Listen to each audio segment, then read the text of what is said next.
What's up, moviegoers? Welcome to the Marchio podcast. I'm your host, Anthony. In today's episode, I'm talking about Hellraiser 5 Inferno, or also titled Hellraiser Inferno. Now, this is the fifth installment of the Hellraiser franchise. Now, I have to say that the movie is a step up from the previous movie, Hellraiser Bloodline, which took place in space and in the 18th century.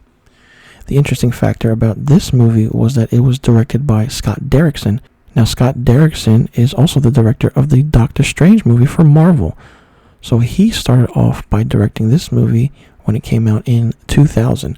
Now, this movie did not have a theatrical release. It was a direct-to-video movie.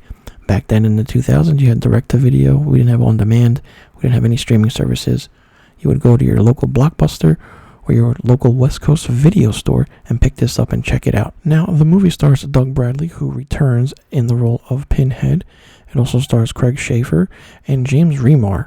Now, you definitely know those names. They're big Hollywood actors, and they're very underrated. And they're also in a lot of B movies and B horror movies. You might remember James Remar, who played Raiden in Mortal Kombat Annihilation. And you might remember Craig Schaefer, who played in A River Runs Through It, alongside Brad Pitt and Tom Skerritt. Now, if you didn't know, the movie tells a story of a detective, Joseph Thorne, who is uses a lot of drugs and infidelity and, does what he wants. And as he's at a crime scene, he finds this strange puzzle box, and that puzzle box being the Lamont configuration. So he takes it home because he has a fascination with puzzles. And of course, what does he do? He solves it, and he figures it out. And then all of a sudden, he starts having these weird hallucinations and stuff going on about certain things and trying to catch this killer called the Engineer and doing certain things. And all this time, he's still having these hallucinations. And as this is all happening, he's going to a psychiatrist who's played by James Remar.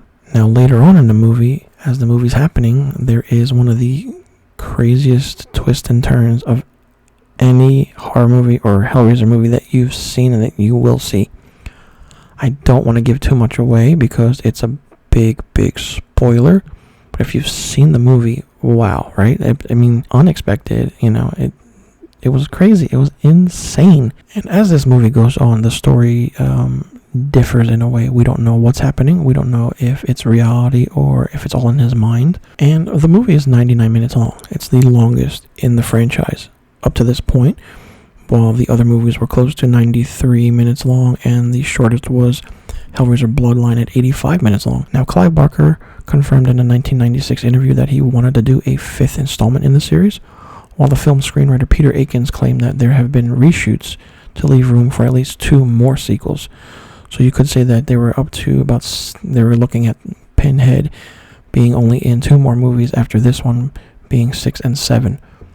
Now, one concept was a project called Hellraiser Hellfire, which saw the return of Christie from the first movie and would play a role in where she would unleash the Leviathan and the Cenobites into the real world, with a climax, the ending, involving the Lamont configuration and closing London.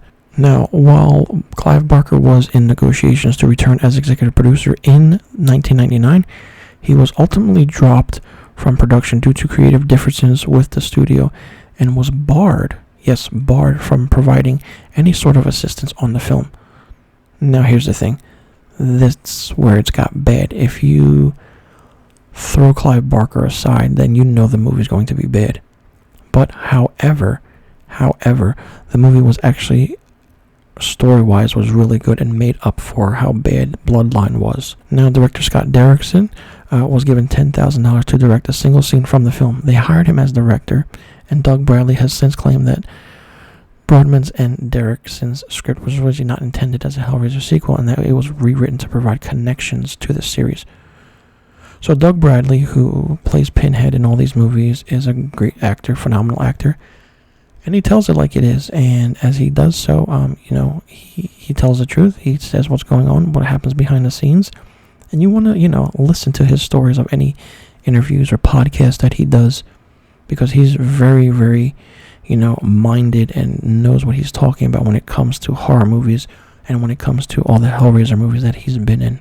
So with this movie not intended to be a sequel and being a standalone movie, but then the studio changing it and letting it be a sequel, definitely changed a lot of things. Now it's interesting because the tagline of the movie is the terrifying new chapter in the Hellraiser legacy. Let's pump the brakes. Let's hold on for a second, because that's not what it is. It's not a legacy yet. A legacy is if all the movies are good. And, I could say so far that the Hellraiser movies up until the 5th one were so, and it's not that much of a legacy just yet. Now, for the movie, when it came out, reviews were mixed, and people loved it, people didn't like it, people liked how things were done.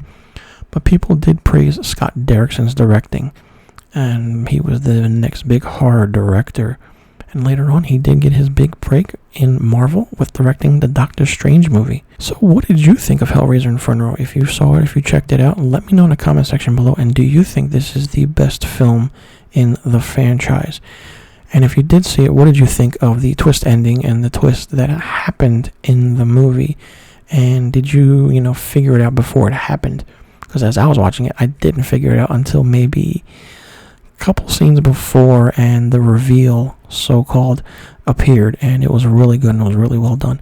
So let me know in the comment section below what you thought about Hellraiser Inferno and where you rank it so far in the Hellraiser franchise. And be sure you click that subscribe button and hit that notification bell for new videos and new podcast episodes on the Marchio Productions YouTube page. And follow Marchio Productions on Instagram, Facebook, and Twitter. And follow me, Anthony, your host, on Instagram and Twitter at misterfilmstock. And follow the Marchio Podcast on Instagram and Twitter. I'll leave a link to all the social media accounts in the description box below. You can check it out and follow along. All right, everyone, that does it for today's episode. I'm your host, Anthony. Thanks for tuning in. Welcome to hell.